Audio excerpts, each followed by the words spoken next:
Hello, and welcome once again to Radio Prague International. I'm David Vaughan.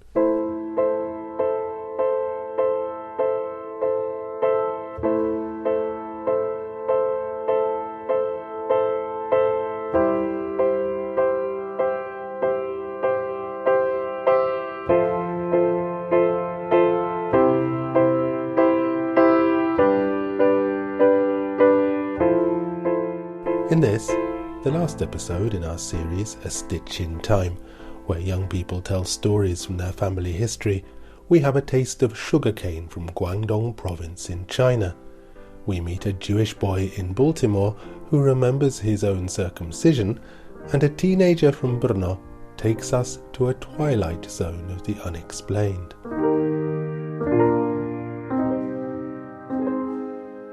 I think it's very important to embrace mysteries, and that as humans we always want to figure out and come up with an explanation for something, but actually there's quite a beauty in the unknown. It's a mix of Hanukkah and Christmas. We don't always have Santa Claus. Sometimes it's Diet Moroz, which is Father Christmas for us. I was adopted at a very young age, so I don't have a record of my biological parents. I thought of the story as an opportunity to connect to that side of my family's past. As you might guess from these short extracts, we have three very different stories, reflecting the complexities and even some of the mysteries of the world we live in. Natalie Rowe from Brno brings us what may or may not be a ghost story, recounting an experience her father had as a soldier. Anne-Lee Frisk imagines her biological parents having to leave their life in rural China to go to the city. And Lucienne Arendt tells the story of her father, leaving the Soviet Union as a 13-year-old in 1977 for a new life in the United States.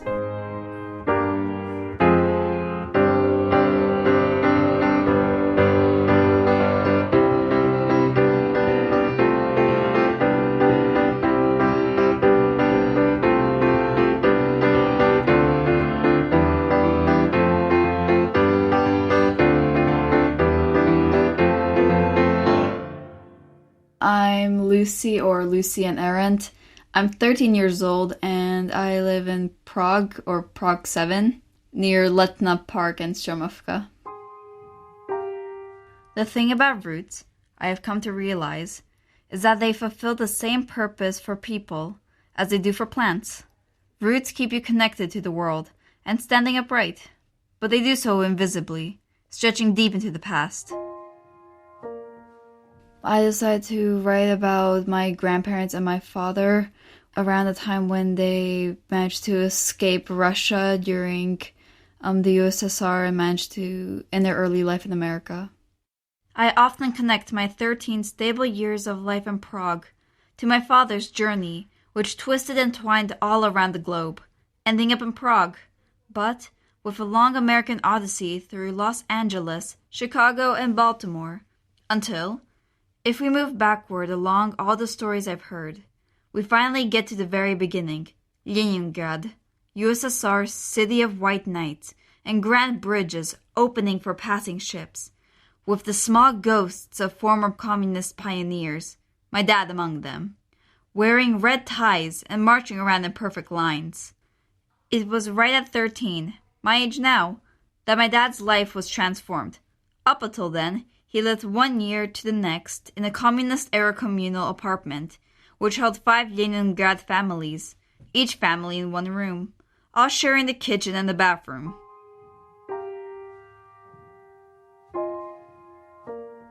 How did you go about gathering material for the story? My dad told me quite a few stories of the transition in his life around the same age as me at the time.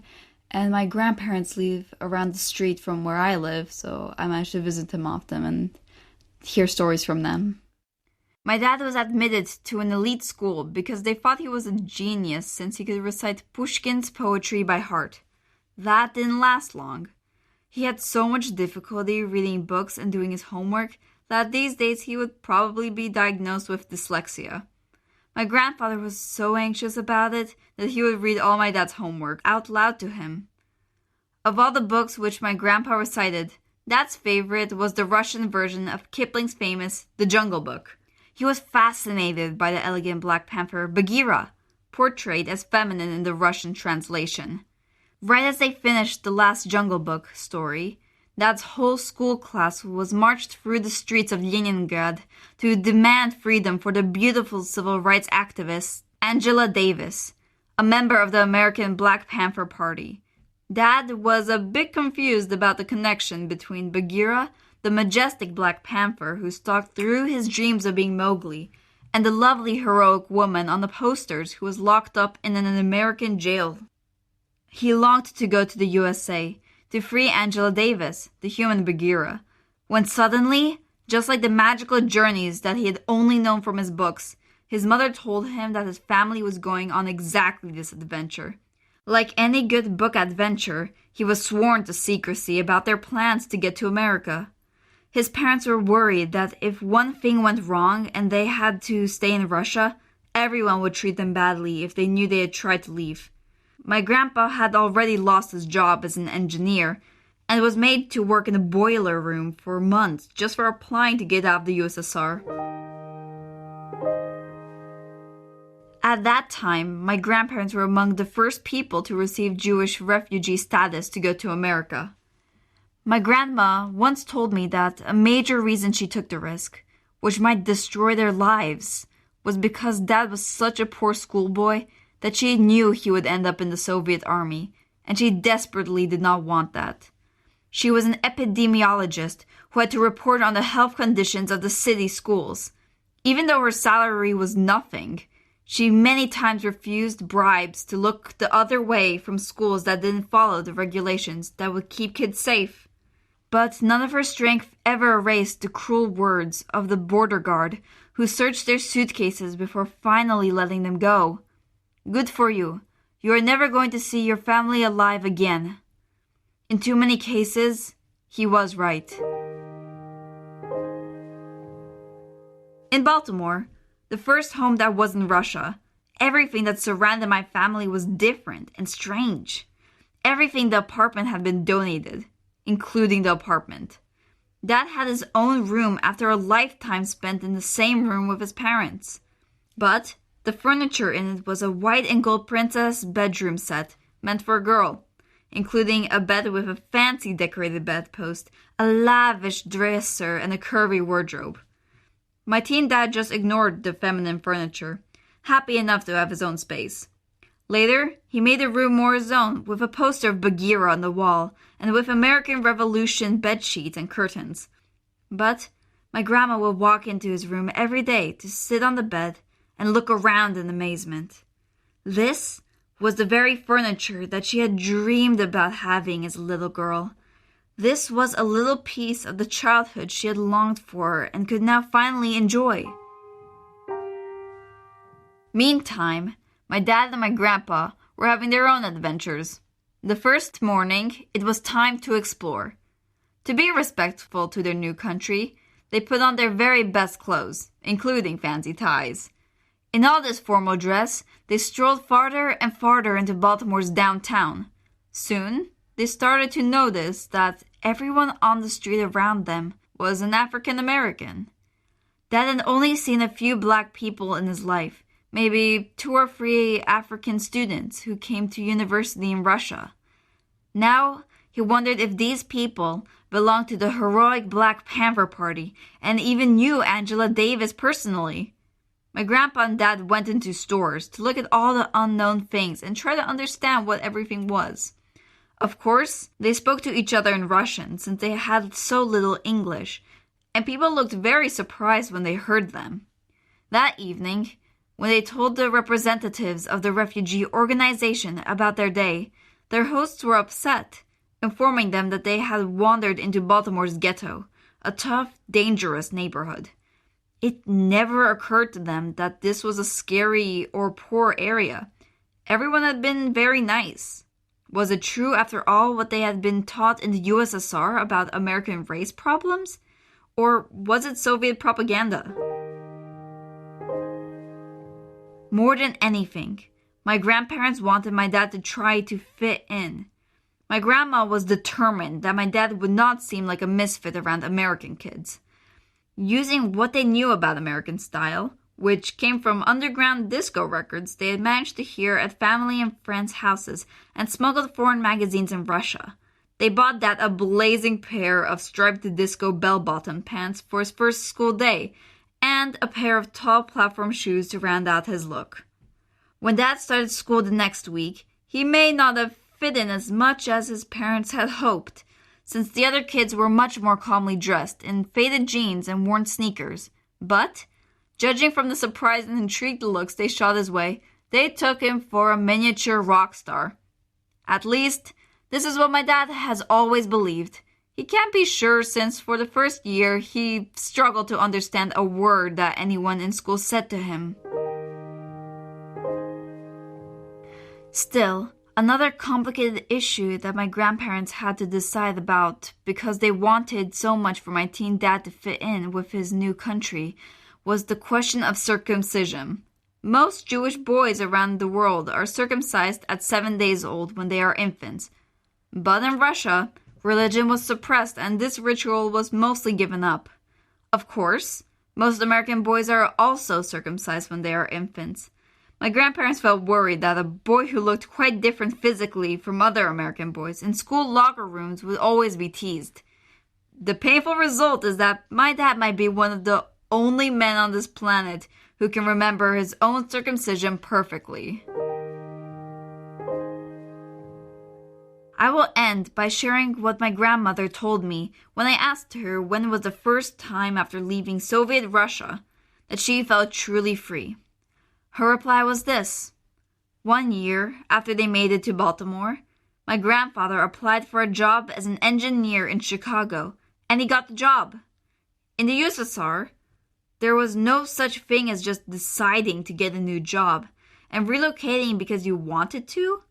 For the first time in their lives, my grandparents not only moved somewhere far away just because they felt like it, but this time they didn't need any help from a refugee organization or any permissions from the authorities.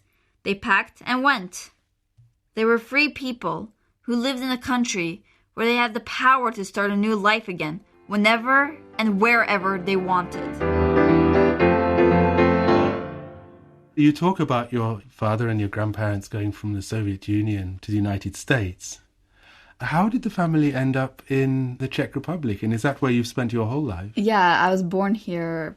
And it's kind of like they started traveling more and more. They were free. They could finally move from place to place. And my grandparents, they wanted to finally kind of settle somewhere where they could kind of be in Europe, closer to Russia, their old home, but still kind of not find somewhere safe, somewhere relaxing, where they could retire. So they moved to Prague because it's beautiful here. And my parents visited and they've traveled here many times, but then they eventually decided to stay here and start a new life. Do you feel at home in Prague, or do you feel also a more complicated identity? It is a bit complicated. I've always felt Prague as my home. I know the place like the back of my hand. I know my town very well. But I've always had huge connections with places where my family stay in America. Have you spent time in Russia as well? No, I've never been there. I believe when I was 8 years old, my parents went to St. Petersburg on a trip, but they left me with my grandparents here. And do you feel that this legacy in your family has influenced the way that you see the world? Definitely. I think that if things were different, I wouldn't kind of see certain kind of ways of the world as I do today. And do you also speak Russian at all, or not? Немножко.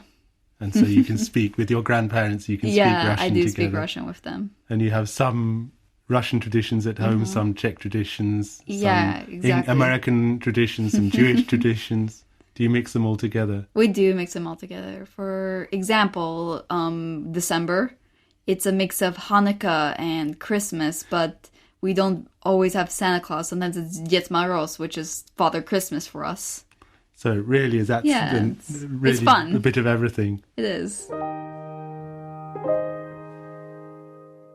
Our second story, set 4 years after Lucy's father left Leningrad, also talks of being uprooted and having to find a new home. My name is Anli, and I was adopted from southern China, and my parents are both from Europe.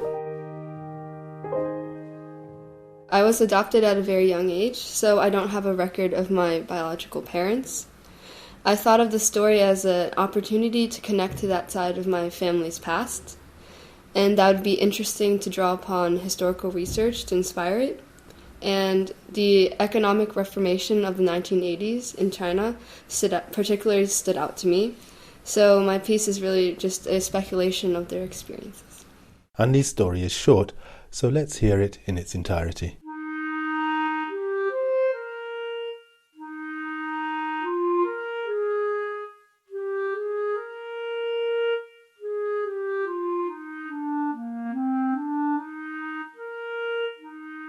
This story is set in the year 1981, Guangdong province of China. When the situation was not ideal, my father and mother had the persistent idea that we were resilient like the sugarcane crop we grew.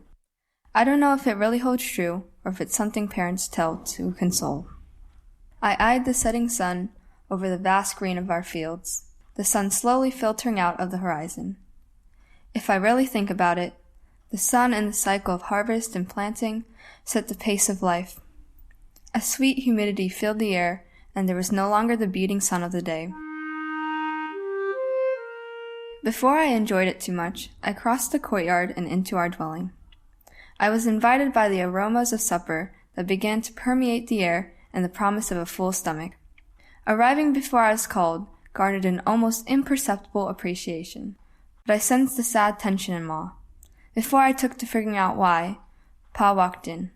Supper carried with it a similar air of solemnity to what I was used to, though this was more so today. Father began to talk. He laid out our future in an even tone. We would not farm anymore. We would move out to a growing city. The government informed him of this. We could not stay. We would have nowhere here anymore. There is no talk of the sugarcane resilience. Somehow, I did not know what to feel. Father explained that we were helping our country become modern. I was open to accepting this. My brother, Bing Wen, too young to understand, was oblivious. He won't remember the sugarcane. It was accepted fate. We did not and could not fight it or stick it out. Father became a factory worker at an already built one, and our fields, our home, were to be the grounds of a new one. And I went to a new regional school, which Bing Wen will attend once he is of age. I will become an engineer. Mother will have less work now, but I have heard the prospect of her finding a job to fill the newfound time. It's quite strange, but sugarcane is of the past. You look back on it as one would a historical spectacle. You could say, in our case, a sweet history. We moved into a high-rise apartment on the 7th floor. Life now controlled by the repetitive rhythm of money.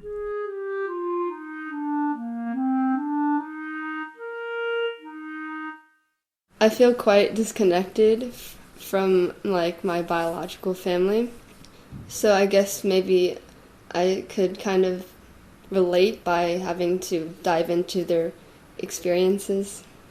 Quite sad because they have to change their lifestyle.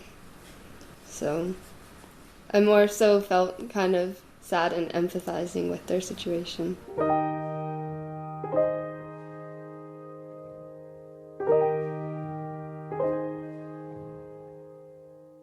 My name is Natalie Rowe, and I have a British father and a Czech mother. Can't say where I'm from because we've moved around so much that I can't define that yet, but I have found many comfortable places where we've lived. Natalie's story recounts an episode in her father's life. Well, my dad, he was in the British military, and he's always telling me stories that he encountered while he was there. So this one in particular he told me once, I found really interesting, and it was my first idea when I was given the task to write about my ancestors. This was the first idea that came to me. So here is Natalie's rather mysterious story. The Man on the Hill. It was a dark night, and the grass was damp from the never-ending showers of rain. Wind blew wildly, and the trees were shaking from the cold, causing leaves to fall and fill the air like paper aeroplanes. Beneath it all marched a group of soldiers, moving stealthily through the wet fields. They were hungry and tired, but their mission was to meet Group Alpha on the top of Elder Hill by midnight. The captain walked in front of the other soldiers. He was tall and confident, strict but fair. It was their first night doing an operation together, and none of them were very well acquainted.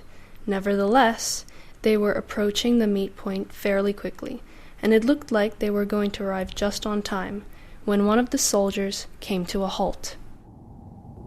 "What's that?" There, on a faraway hill, stood what looked like a man in a long black coat and cap. "Oi, you there! Put up your hands or we'll shoot!" the captain shouted. But the man didn't move. "I said put up your hands!" The man-like shadow once again did not move a muscle. "Captain, what do we do? He isn't responding." "Why don't you look through your scope? Try to see who it is," the captain said calmly, pointing to the soldier's rifle. The soldier did as commanded and bent down, placing one knee on the wet ground, then looking to see the man through his rifle. "What on earth?" The soldier looked up from the scope in disarray and then back at the scope. "What's wrong?" asked one of the soldiers impatiently. "I can't see him." "What do you mean you can't see him?" the captain scoffed. "I can't see him through the scope. That's impossible. He's right there." "Well, try it yourself," insisted the kneeling soldier. He handed the rifle to the captain and put his tired blue pale eye towards the scope. "Well, Bob's your uncle, you're right. I look up at the man, he's there, but when I look through the scope, he ain't there anymore." All four men took turns looking through their guns, but they couldn't understand why none of them were able to see the man. "Is this some kind of joke?" asked one of the soldiers. "Well, what do we do? Midnight is in 20 minutes. We don't have time to sit around here." They were all becoming restless. "Well, we can't shoot. He isn't an immediate threat. We must approach him," the captain said, looking at the group. "There are not many of us, but if we don't investigate, we might let a potential terrorist loose in this area. So stick close."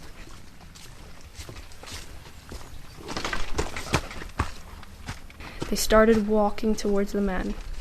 He was very still. He didn't move at all, and his ghost-like figure was making the soldier's stomach turn the closer they got. The captain walked, squinting, trying to make out his face, but all he could see was a dark silhouette under that cap. They were about 20 meters away from him. "Who are you?" the captain shouted one last time. No response. "All right, men, move in." "Captain, look!" "What?" "He's gone!"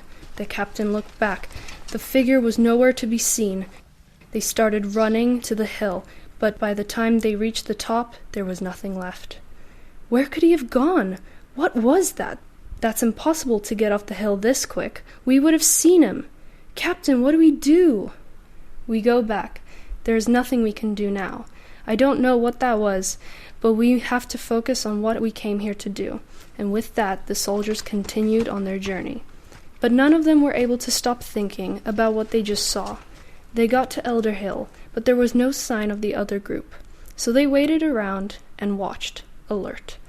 One of the soldiers looked up at the sky. The wind had now stopped blowing, and the once gloomy clouds above them had cleared and revealed the whole family of twinkling stars. "Do you think it was an extraterrestrial?" asked one of the soldiers provocatively. "What makes you say that?" frowned the other soldier. "It's a clear night, and there's no way that thing was human." They suddenly heard the sound of approaching footsteps, and soon they saw the heads of 4 other soldiers come over the side of the hill. It was Team Alpha. They were covered in mud, and pieces of grass and moss were plastered to their body like wallpaper. "You are 10 minutes late. Where were you?" the captain asked furiously. The other group of filthy soldiers looked at him with blank stares. We don't know. We saw something." "What did you see?" "It was a man, a strange man. He was standing on a hill, and he didn't move. We tried to look at him through our scopes, but—" "You couldn't see him?" the captain interrupted. "Well, yes. You guys saw it too?" No one knew what happened that day around Elder Hill, and most probably nobody will. But those soldiers made sure to tell their story so that people knew that this life is still full of mysteries.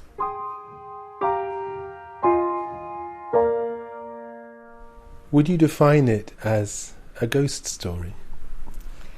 I don't think I want to define it as a ghost story, but I certainly want to define it as maybe a mystery, because I know that it can seem that it's probably a ghost story if they couldn't see it through their scopes, but it's definitely a mystery, and I guess it can be interpreted in any way.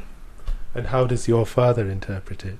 When he first told me about the story, he said it was a ghost story, so I guess it can be interpreted as a ghost story, but I think mostly it's just a mystery. It seems that part of the message of the story is that we should acknowledge the presence of mystery in our lives. Is that right?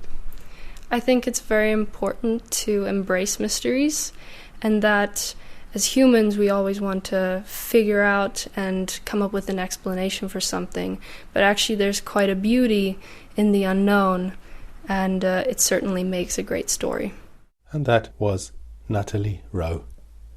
Many thanks not just to Natalie but also to Anneli Frisk and to Lucien Arendt. And given that this is the final episode, I'd also like to thank all the other young people whose stories we've heard over the last few weeks. And a special thank you as well to Leah Gaffin and Teresa Dubsky from Class Acts, and to Bara Dochkalova, who composed the theme tune, and Vít Beneš on the piano. You can find all the stories in text and as read by their authors on radio.cz. We'd also love to hear your comments, so please do get in touch at english@radio.cz. But for the time being, from me, David Vaughan, and all of us here, goodbye.